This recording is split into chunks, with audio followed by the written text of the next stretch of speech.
And the 1 hour comes and goes, and all of a sudden we're kind of squeezing things in the last. So we're going to go ahead and get started. Welcome everybody to this session of presentations by wonderful friends at the Royal. Dr. Beck has proven, well, I don't know, I guess she's always been, but just more recently we've come to realize what a friend she is to Algonquin. In a very broad sense, but today she's going to bring some very specific information, and I'm just going to turn it over to her and just go from there. But please welcome Dr. Gail Beck. Thank you very much. And thank you very much for having me here. I guess I will start by acknowledging that we are on the unceded territory of the Algonquin people. Today I'm going to speak with you a little bit about self-harm.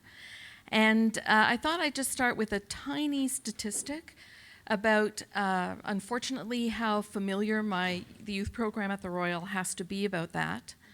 But maybe before I do that, I understand that somehow some counselors from the University of Ottawa and Carleton are also listening in. So I'm going to do a bit of a dialogue type presentation, so if people have questions as they go along, they can ask. But I realize that those people attending virtually really can't ask. But what you could do is that you could reach out to me on Twitter, and I'm fairly easy to find at Gail Yenta Beck. And I may not get to the questions today, because today is a clinic day for me, but I'll get to them over the course of a week, as long as they're not too racy. Anyway, we'll just go with that. So I was going to talk just a teeny bit about the prevalence of self-harm in our program. And I'll start by saying that as a publicly funded program in Ontario, all clinics at the Royal are obliged to do a number of screening tests and program evaluation. And so every youth who comes to us is given the set of screening tests at the time that they join us. And the prevalence of self-harm in all of our programs is in the 61% range. That's lifetime. So we've had to become very familiar with how to manage this and how to assist people in managing this themselves, because it is something that people want to manage themselves. They don't like doing this. There are reasons that they do, but they do want to manage it themselves. The other thing is that I did say there'd be a bit of a dialogue. I always say this, and I don't, it's important to remember that I've only in my life seen adolescents, and I've raised 5 children and still have a husband at home. And so I'm really used to people interrupting me, and even interrupting me to tell me I don't know what I'm talking about. That's more from children and husband than it's ever been from young people at work. Let's see. All right. So I just had a few objectives for today, and actually the slides can be handed out there. It would be great if you credited me with them, but I don't mind people reusing them. And I'm hoping that you go with a bit more of an understanding of self-harm, and especially where it comes from. I'd like people to understand a little bit more the warning signs that really tell you that people are self-harming, as well as to know what the basic skills are required to help someone who does self-harm. And I recognize that some of this may be really basic for people here, but what we found is that in the moment, and my main clinical work is on an inpatient unit, and you find that somebody has hurt themselves, you're often worried about how serious that is, and you can panic. And it is when you panic that it's really important to remember to stick with the basics.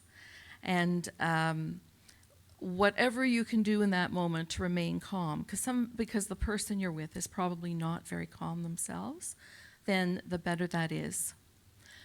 We wanted to talk a little bit about strategies to manage self-harm. And I'm sure all of you may have lots more ideas for me, and I'm always interested in new ideas. The other thing that most audiences find really helpful is knowing the 4 most common myths about self-harm. And most of you may have some experience that these are myths, but you will meet young people who repeat these things themselves, even though they're hurting themselves. And you think, don't you think, isn't it odd that they don't realize that this isn't the case? But in fact, sometimes they don't. And finally, there is no doubt that the vast majority of people who hurt themselves have experienced some trauma in their lives. And so I thought it was probably a good idea just to provide this one slide on a trauma-informed approach. And if there's anything else that you want me to talk about as we go along, just let me know. I think somebody brought in some water for me, so I may have to go to that at some point if my mouth gets dry. But for the... yes, somebody did. So I'll just say that I'm fine at the moment, but let's... thanks a lot. Okay, so one of the things that I think surprises people who first come to work in the youth program at the Royal is the many ways that people do hurt themselves. And this is not an exhaustive list, unfortunately, by any means, but these are considered the most common ways in which people do hurt themselves. So cutting and severely scratching the skin, fairly well known, burning or scalding themselves, hitting themselves or banging their head, punching things or throwing yourself against a wall or hard objects, sticking things into your skin, intentionally preventing wounds from healing, and swallowing poisonous substances or inappropriate objects. And I mean, the other thing about that is really amounts of drugs and alcohol that you know not to be safe or that are risky, or combinations that are questionable. And maybe people can think of other things that we can add to this list, because when you're meeting with someone, they may not think that what they do is necessarily equivalent to self-harm, but it's important to have this list because it's often an indicator that they have been through some trauma.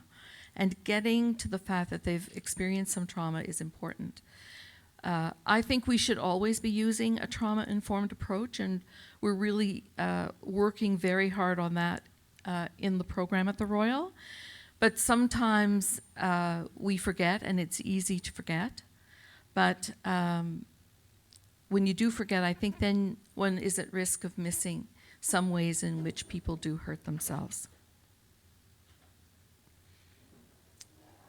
So these are the basic skills, and some of them, now you can, I think it's fairly obvious that I would not be a good poker player.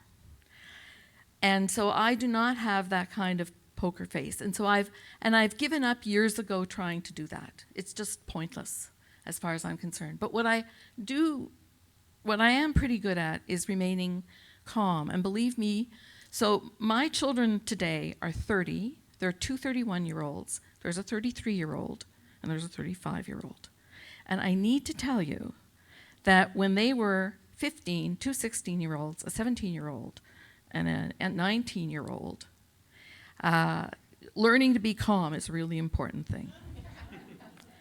And especially since 4 of them were boys. And I don't mean to be sexist here, but 4 of them are boys. So the first thing you have to do is to be able to learn to deal with your feelings and sort of learn how you're going to stay calm in some contexts. And maybe I can just ask people to think to themselves, and if people don't mind putting up their hands, I find that even today, and you can tell I'm not 35, somebody can still put a shocked look on my face. And all I can do with that is use that to express the concern that I have, and then to remain calm. Because I know that the thing I can always do is figure out a way to help manage that problem. So learning to deal with your feelings, I think, is an important element. The other thing that you can do is you can learn why someone is doing this to the best of your ability. And because it involves trauma, the first time you meet with them, the second time you meet with them, the 18th time you meet with them may not be enough to really get to the bottom of that. But you have to keep, and the other thing is about it is the why may not always be important, but in their own minds, they have to reach a stage where they can distance themselves from that feeling enough to function. And there are some traumas that I think are really too difficult for us to confront for a long time in our lives. But I think helping a person to figure out as much as they can about why they're hurting themselves, only so that they can stop, is a valuable thing to be able to do. The other piece really is not to judge. And I think that's also, that's the main reason that I regret. I must be walking towards something. Oh, that microphone, that speaker, sorry. The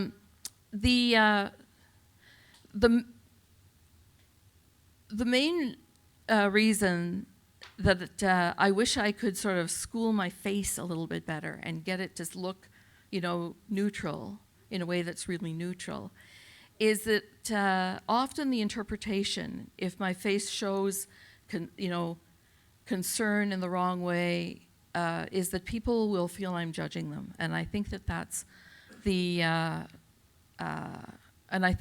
hardest thing of all for people who hurt themselves to bear, because they're already judging themselves as wanting.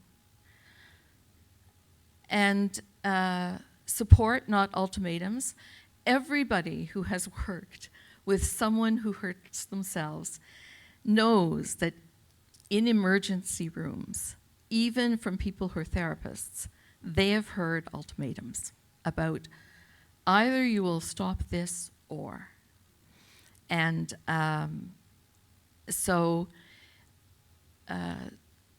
to the point that that's possible, because sometimes it is difficult in things like, and in situations like an inpatient circumstance or in an emergency room, especially a children's emergency room, to not have to make sure that somebody hurting themselves is not disruptive to other people. But to the extent that it's possible, ultimatums in the long run are harmful. And finally, encouraging communication. So, and as I said, these are available to you. I find sometimes for me it's helpful to keep a list up in front of me of what I should remember. So these are the warning signs. Now, what's interesting about some of these warning signs is that you will often see some of them. Frequent accidents, covering up, and needing to be alone for long periods of time. Can anybody think of the other place where you see those occurring? That's a really important part of what we in medicine call a differential diagnosis. Can't walk too close to the speaker. So when you see these signs, frequent accidents, covering up, abuse, exactly. So some of the signs are also seen in circumstances of domestic and child abuse. And so the minute that somebody is confirming those, you've got another set of things to do. You've got two safety concerns. And you need to rule out both of those safety concerns. I didn't know if somebody was, because it did occur to me that another talk that might be useful from one of the social workers at the hospital is around safety. If that was used, I don't know if we've done a needs assessment around these talks. Okay, because I think that's another one. The prevalence of domestic partner abuse, child abuse is very high, and it's really linked to self-harm. But it's important to really understand safety and what's available in Canada as compared with other places or what people might see on American television, because I think it's different. The other thing is, for somebody who's hurting themselves, and everybody knows that young person, I think the one who's sort of irritable and angry, and how hard it is to sort of sit in a room with that person for any length of time when you know that all you're trying to do is help. I think that it's still another warning sign. The isolation, of course, is also a warning sign around abuse. So I wanted to mention that as a way of reminding people that there are these other things that people have to think about. And I will say at this point that you're all really quiet, so I hope that this is what you're looking for. And remember, if it's not, that you should tell me, because you are not asking a lot of questions. And I hope I'm not just repeating things that you know already.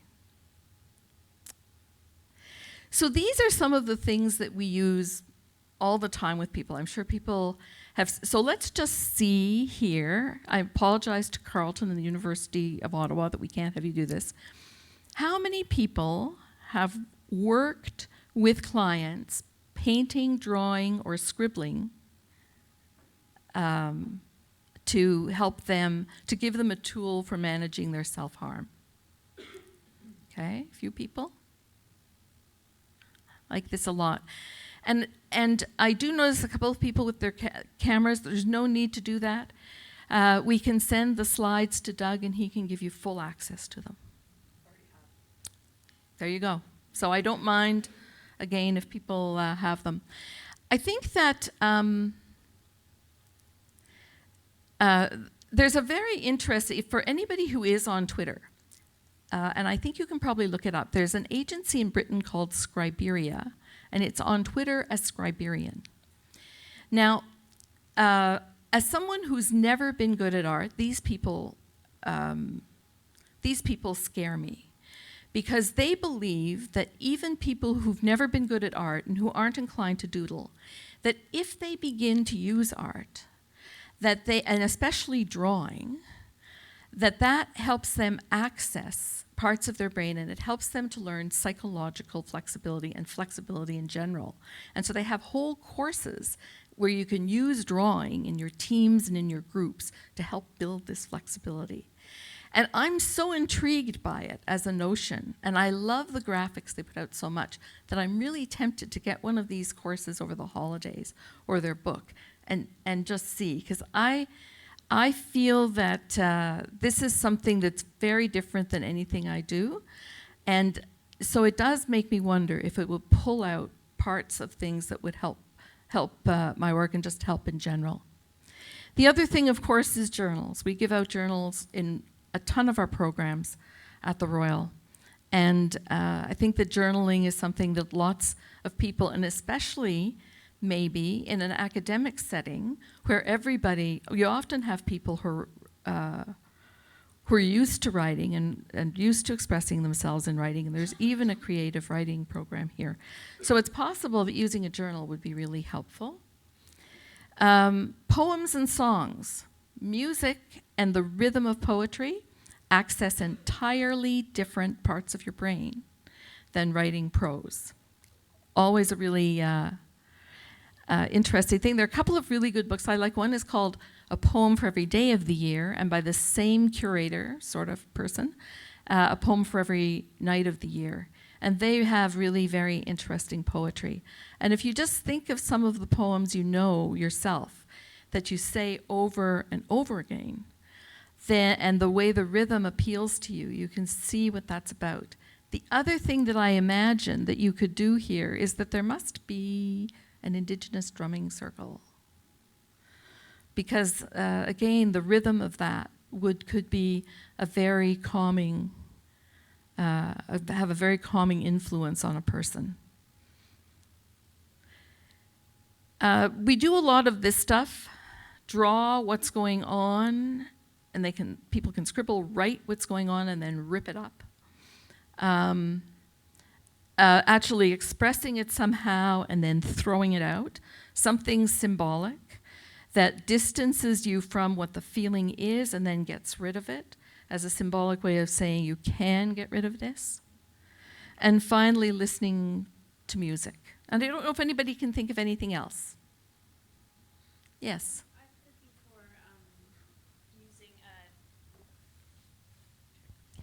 I've heard before using a band and snapping it on your wrist. I'm not sure if that's more of a harm reduction technique. It might be. I've also heard using ice as well as kind of a harm reduction.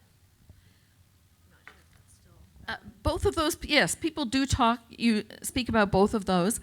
I know that there's some ambivalence among our social workers about the rubber band and how hard people do that. The ice, I don't see what the downside is of that. The other thing, using a pen and red ink, people are actually to draw on your arms instead of using something else. That's the other thing that's described. But we do find that some of those things are really can be triggering to other people if it's in a group setting or if it's on an inpatient, because we have several units in our program that are actually a milieu setting. So our inpatient program, we have a day hospital program, and then we have a program in a school. So we're more careful of these. These are more neutral to other people. So that's the one caution around those. But individually, and when people are alone, that may be, those may be quite helpful. Anyone else? Okay, so Doug's going to walk back. Thanks, Doug. You know, one of the things that I've done when working with people is developing a list of other things that they can do. And often we'd place that list if they have a favorite object that they would use to harm themselves, if it's a knife or it's a piece of glass or something. And you'd put that, if it's in a drawer or something like that, then you'd create a list of other things that they could do other than cut themselves or burn themselves or something like that. I found that seems to be helpful at times. So what I like about that list is that it can have two purposes. If you read those dialectical behavior therapy books, one of the things they talk about is distraction as a very good mechanism to help distract people from the harmful activity. The other thing that it is, and if you Google behavioral activation, if the distraction is actually something that the person can do that helps them to feel better, a behavioral activation strategy, then it can have two effects, right? It can not only distract them, but behavioral activation and mindfulness are the two practices that give the most bang for your buck as a therapist. So we're working actually with a couple of your therapists to help develop an acceptance and commitment therapy group here. And big acceptance and commitment therapy, like dialectical behavior therapy, is a mindfulness-based psychotherapy.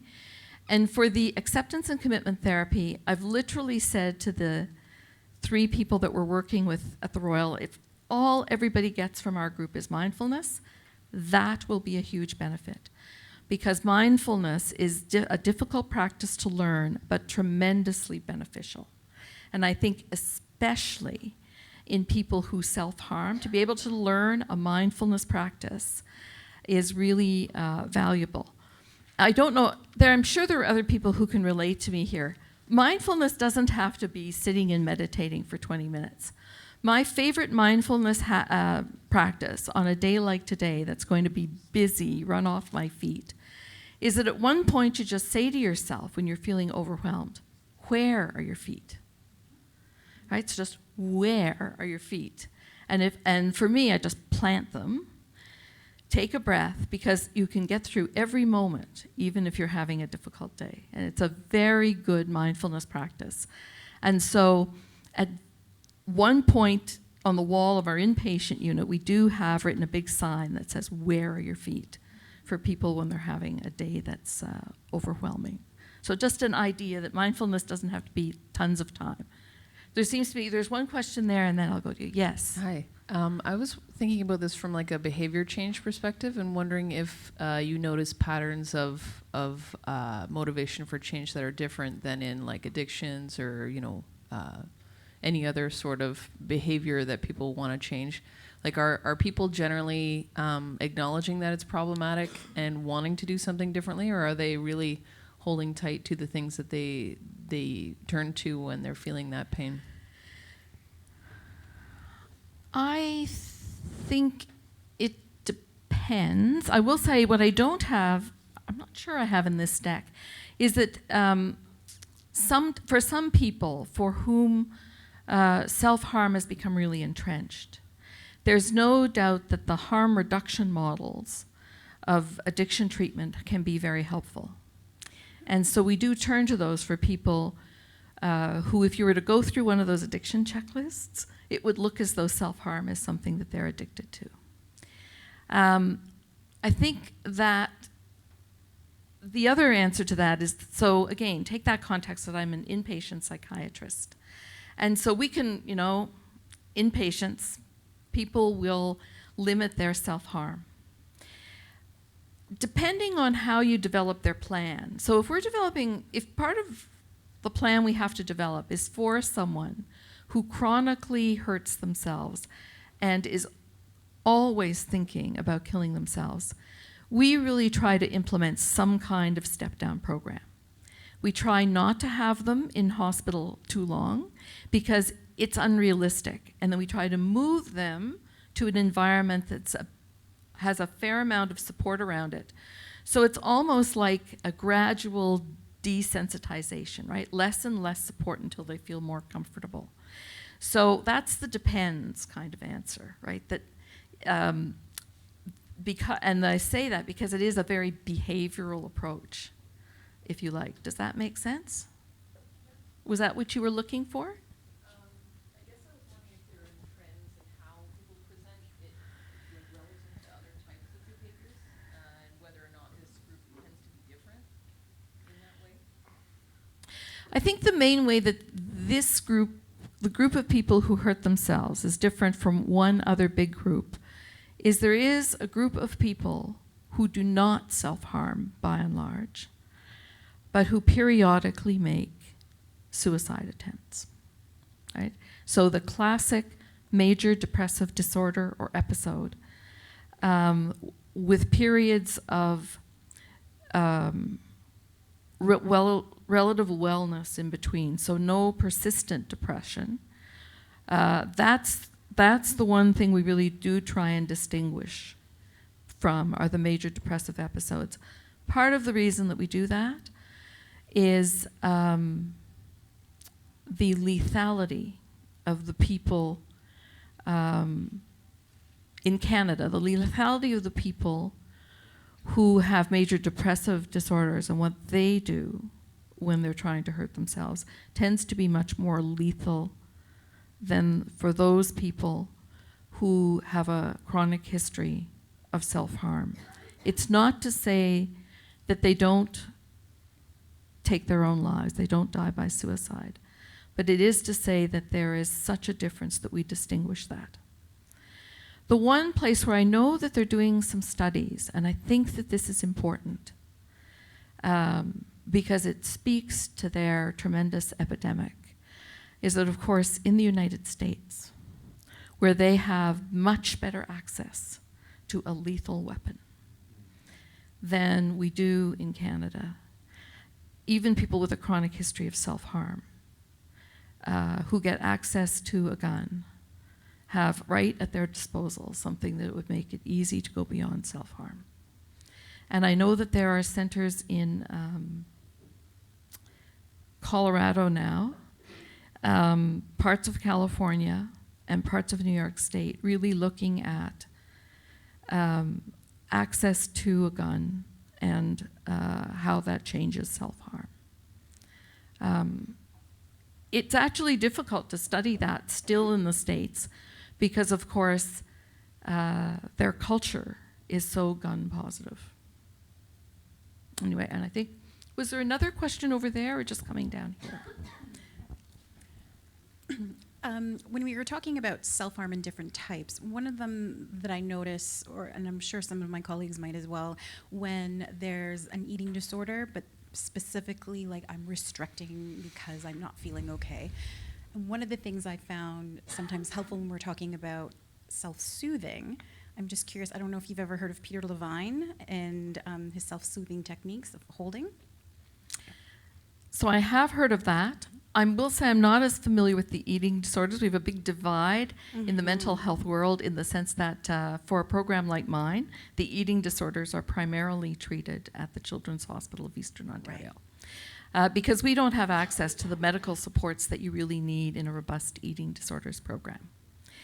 The other thing is that I think that the medical community is still getting used to the what I'll call the spectrum of eating disorders, right? Because you can see self-harm in eating disorders at two ends of a spectrum. Yeah.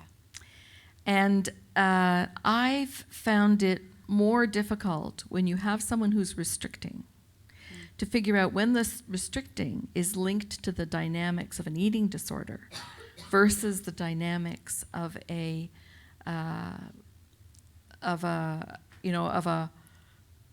disorder that presents with self-harm, because I think that that's the line on that is fairly blurred. Right. And also I think that there's a huge diet industry that really has not allowed us to look at the other form of self-harm, which is the opposite. Yep. That involves many people who've been traumatized.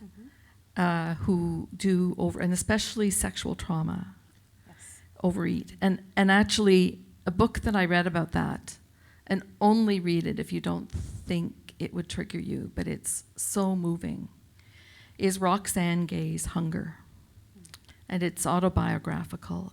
I took it on a plane. One day I was traveling to Toronto, so it's just there, and then when you come back at the end of the day. I read it in the course of the few hours, and I couldn't stop crying. It was just so moving to hear what she had gone through and how she approached it, and how we have no sympathy for the Roxane Gays of this world who are really quite overweight. And what's interesting is that they're not saying overweight anymore. I'm saying it because I can't get out of that habit. But they are saying fat, right? Because they want to destigmatize the word.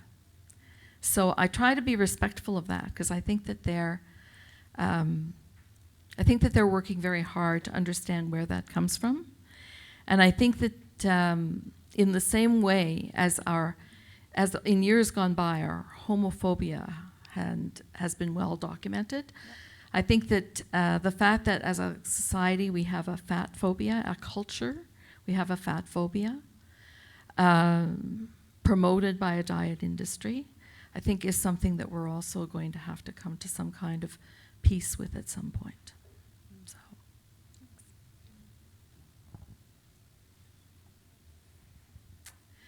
So these are some of the soothing behaviors. I've seen the dog. I follow Algonquin on Twitter, so the dog squad seems to be. I don't know if they only come on site pretty regularly. This is a very funny story. I try to have a pet-friendly policy in the hospital, in my program, because a lot of youth have emotional support animals. There are quite a few so there are guide dogs, there are support animals, there are therapy animals, and they're all different, and they actually have to qualify in a way. The animal most likely to come to my program is a cat. So somebody at the hospital owns a huge cat. It's a Savannah cat. Does anybody know what it is? They're humongous. That cat weighs 40 pounds, and he goes around the building in a stroller. So it is pretty funny. But as I said, I don't mind people. I've said for ages, I don't mind people bringing a support animal. And, you know, allergies are really different now from what they had been years ago. Like when I first started practicing, you either, you had an allergy or you didn't, and that didn't necessarily change throughout your life. Well, we are in a whole new world for God knows what reason. And so one day, a girl came into my office with a dog that was a mix, but one of the mixes is a dog that really lives in my neighborhood, Labrador. I'm pretty sure. Anyway, this dog was not in my office for a few minutes, but I started to wheeze. And so I could feel myself not breathing well. And I remember getting up and saying, I'm going to have to leave, and I won't be able to see the dog again. And it was pretty dramatic. So that's the one thing that you have to do, is you have to have a very good allergy status understanding of the people that you're working with. Usually dogs are not difficult. Cats can be difficult. Right? And I say cats can be difficult because there are many more people allergic to cat dander, and it's variable. I believe, and I think this is ridiculous, unfortunately, this is just being shown to lots of people. It's not being recorded, eh? And I only say that because apparently in our volunteer offices there's a therapy fish. And there's and it has a therapy badge sitting in the volunteer. I haven't gone to see it, but I've never heard of anybody having an allergic reaction to a fish, so I guess that might work. But I know that we have more difficulty with the service animals in outpatients when they are a fish. And you have to have a certified animal only, and I think it must be a guide dog to be on our inpatient unit. So we have some restrictions there. And the cat comes onto the unit because it is certified. And if anybody were to have an allergy, we would probably not bring the cat onto the unit. It wouldn't matter if they wanted to test it. I'm not testing allergies in that context. It's just too long since I've done that, the kind of work that revives somebody who's had an anaphylactic reaction. Anyway, that's a long way of saying pets can be very helpful. Warm blankets, the big thing, weighted blankets. Lots of people find weighted blankets really comforting. We do have weighted blankets on the inpatient unit now. They cost a fortune. And then massages, baths, and listening to calming music. Yes, question at the back. Just a piece maybe to add is about the importance of all the attachment literature, right? That shows when people have relationship, a lot of soothing and calming happens within relationship. And we certainly see that with our students. They're always reaching out to their peers, to each other, and that can be more beneficial sometimes than anything else, right? Mm-hmm. Yeah. So no, I think that's what you find is that people look for assistance from living things where there isn't judgment, right? So you can see that non-judgmental part. And so where the relationship has always pretty well been positive. So the other thing that we do find at times is that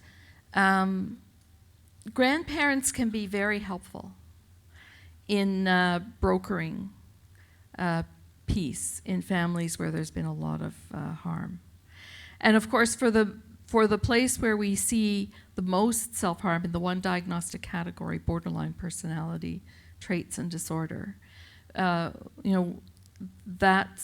psychodynamically is considered to be an attachment disorder. Here's a couple of the other things that, like, hold an ice cube in the crook of your arm, choose something with a very strong taste. I don't know enough about it, but have you folks heard about, well, I think Christine Slepenke came and talked about Big White Wall and IASP. Okay. Because those are online therapy programming that's been developed. There are other things as well. You know what I didn't bring? I meant to bring cards with the crisis numbers on them. So maybe what I'll do is I have to come in next Monday morning, the 25th. Is that Monday? Anyway, I'll bring a whole bunch of cards and I'll leave them there so that they can be picked up. They're cards that have all the crisis numbers in Ottawa on. You can find them online, but it's often good when you're in the office just to give the card out.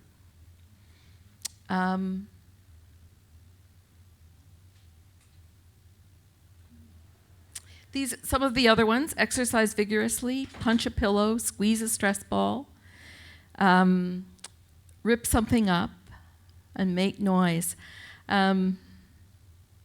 We do have, for our mindfulness-based therapy groups, we have a kit that we're giving out that has a bunch of fidgets and a notebook and things like that in for people.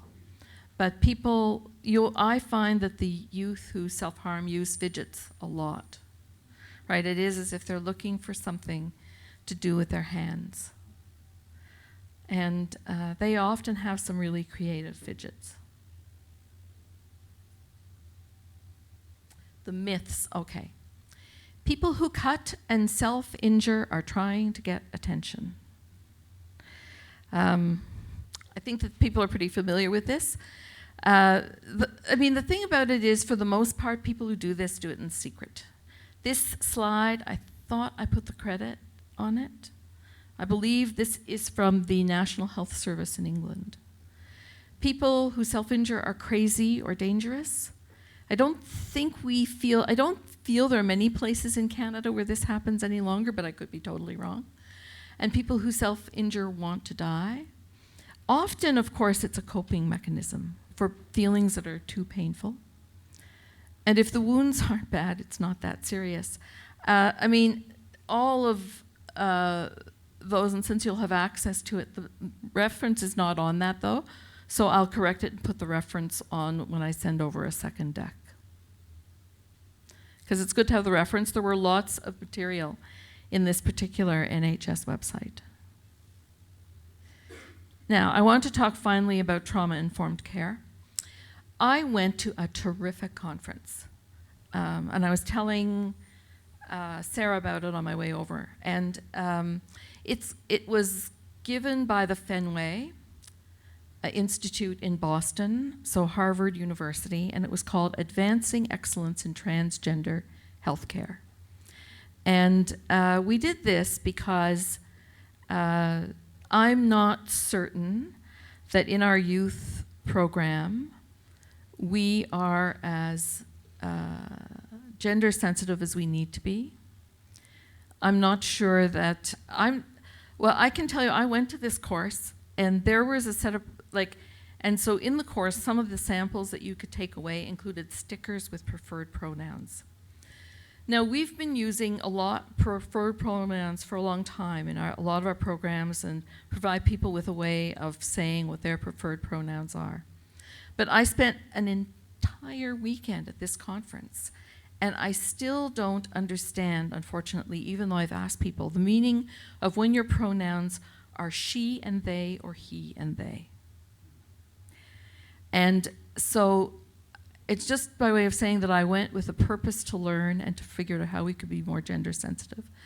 And of course, this is a group of people who've been traumatized tremendously in the healthcare system. And I think that it behooves us to try and figure out what we're doing. I hope that because we go gently, we're not hurting people's feelings, but I know that that's not always the case. And I know that even on my inpatient unit, people really struggle with this. The staff struggle to make sure they're not making the situation worse, because that's very hard for doctors and nurses and child and youth workers. But I think that these are the pieces, and I believe, just from what I've been able to see as a governor here, giving some oversight, is that certainly there is a way of the staff, understanding the prevalence and the impact of trauma among the people they're serving and in the workplace. That all policies and practices have to reflect that. Now, the biggest policy and practice in the healthcare system that doesn't do that, I don't know how it works here, is our health cards are still binary, right? Our hospital electronic health records are still binary, and that's by and large the case all over, to the point where even Fenway, in their gender diversity program, still has an EPIC system that's binary that they're only now transitioning because it's been that difficult. So that's how entrenched that system is. I think the safety part of this is the other. How do we ensure that we're in a safe environment? As part of our youth advisory group, we have got an advisory group on gender, and they've made it really clear that they feel they need more learning around this topic.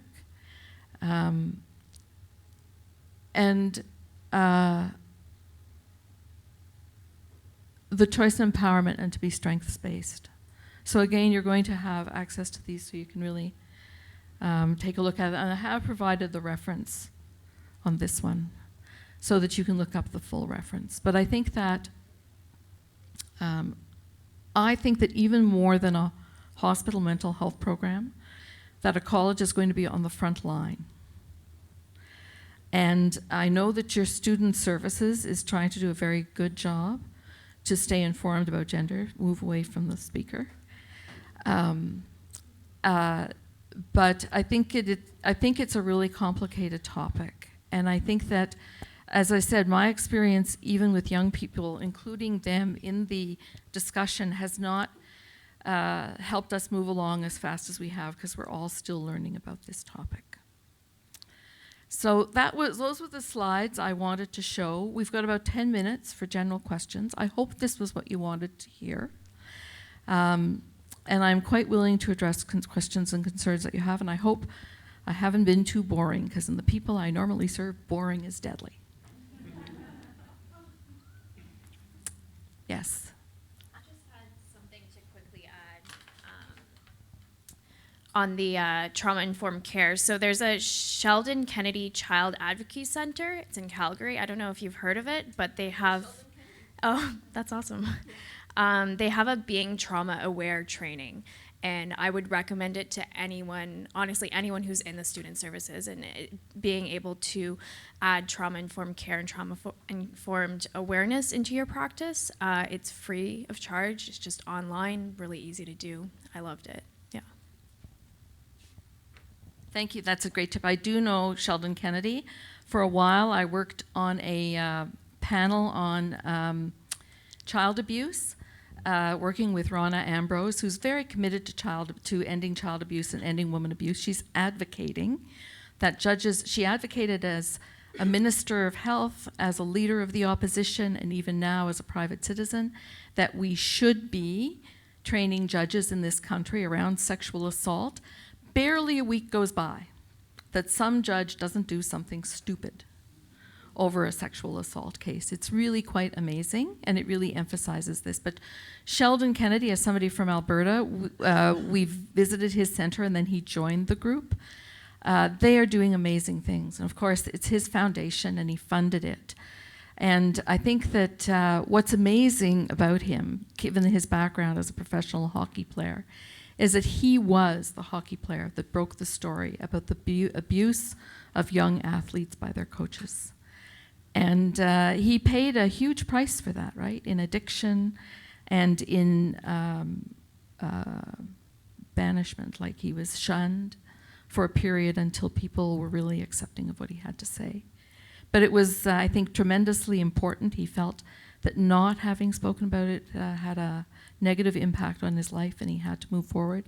And this was what he did. So I didn't know that, but that's a tip for a free program. Sounds like a great idea. Thank you.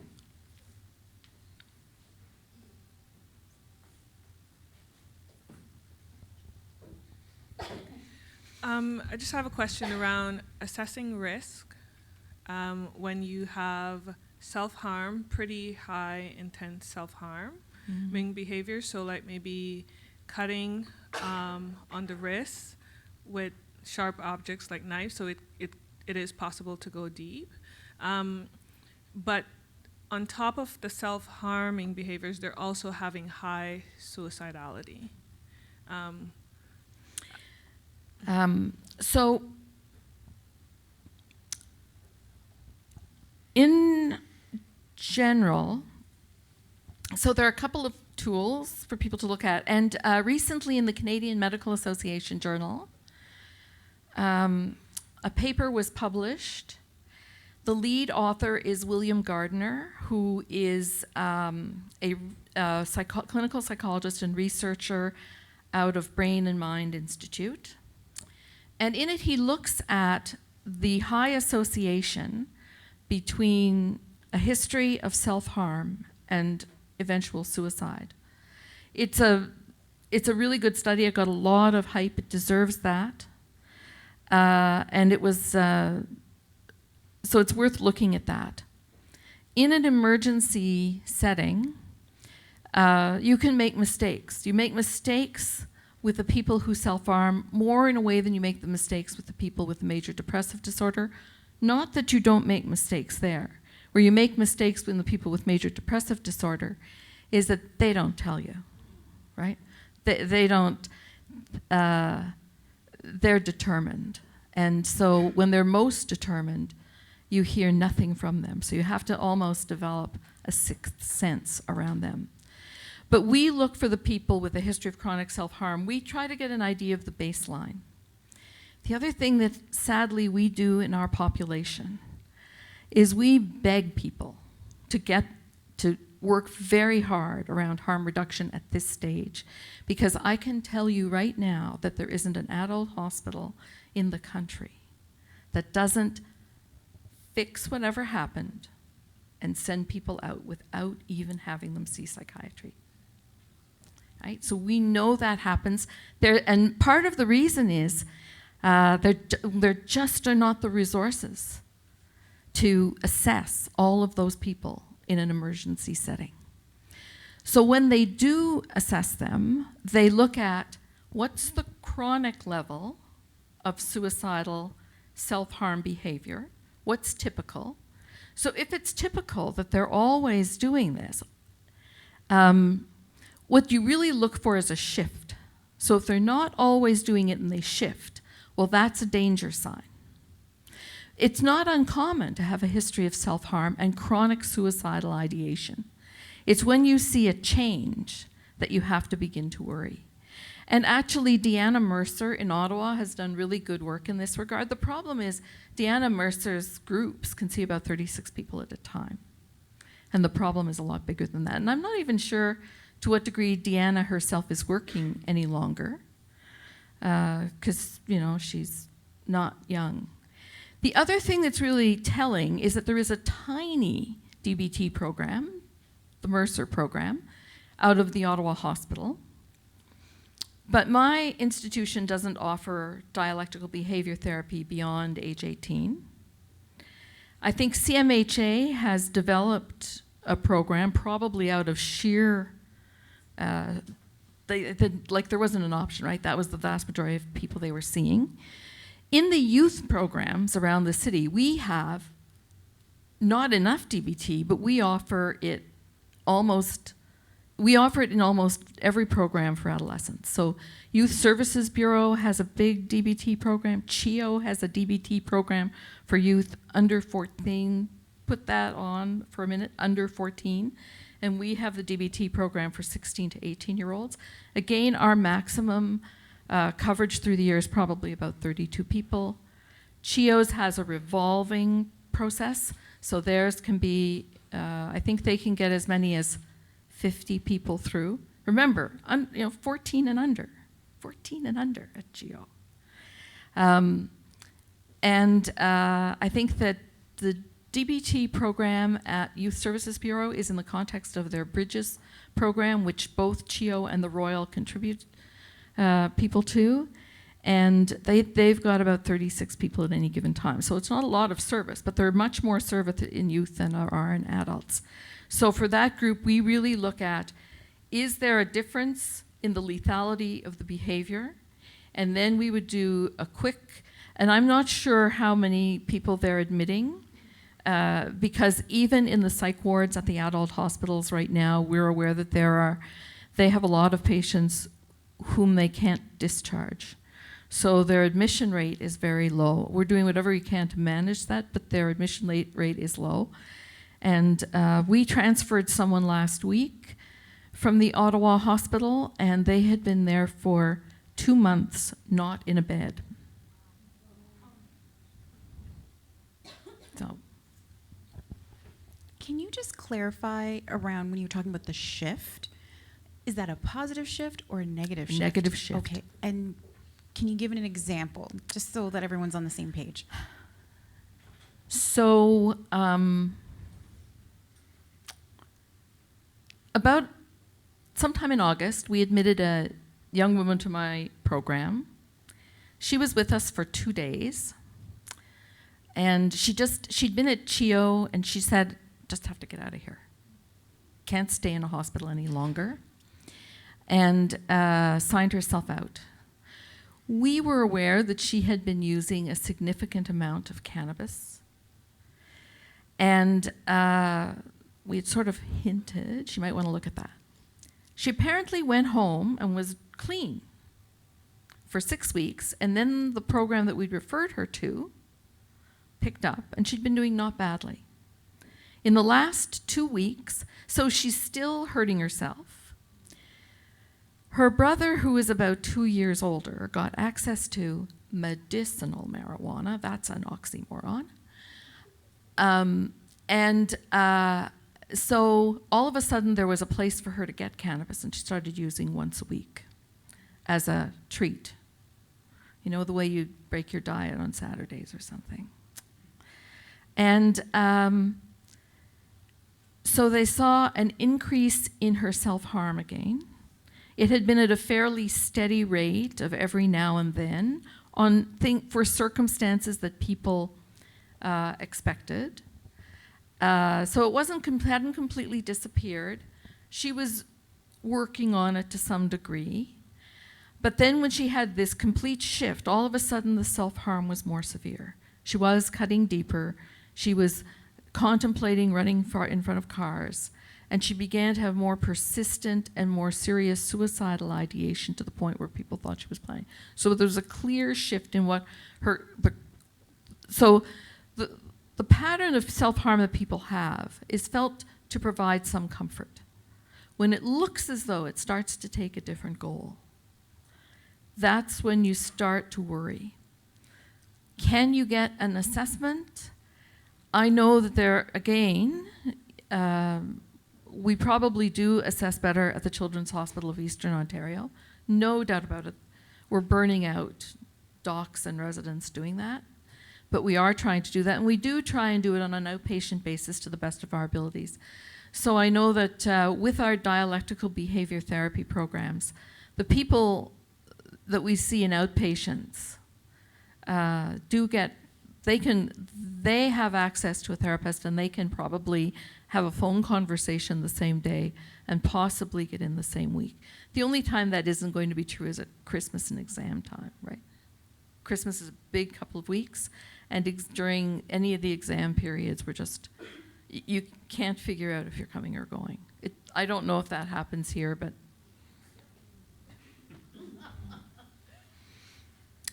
no, I mean, it's really like you're getting ready for it. So you've booked in a few people who've said, oh, no, I want to come in during exams. It'll be too nerve-wracking. And then, the day of their appointment, they'll call and say, I'm not coming in anymore. And then you'll be trying to slot other people in who didn't make an appointment, saying they have to come in. And your assistant's scrambling to try and figure out how to do all that. It's a really difficult time because people invariably just guess that wrong.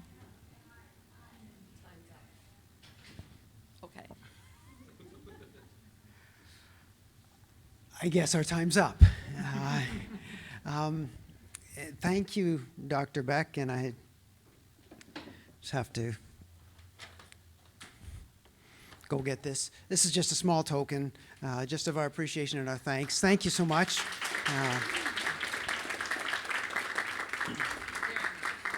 And we will get the slide decks.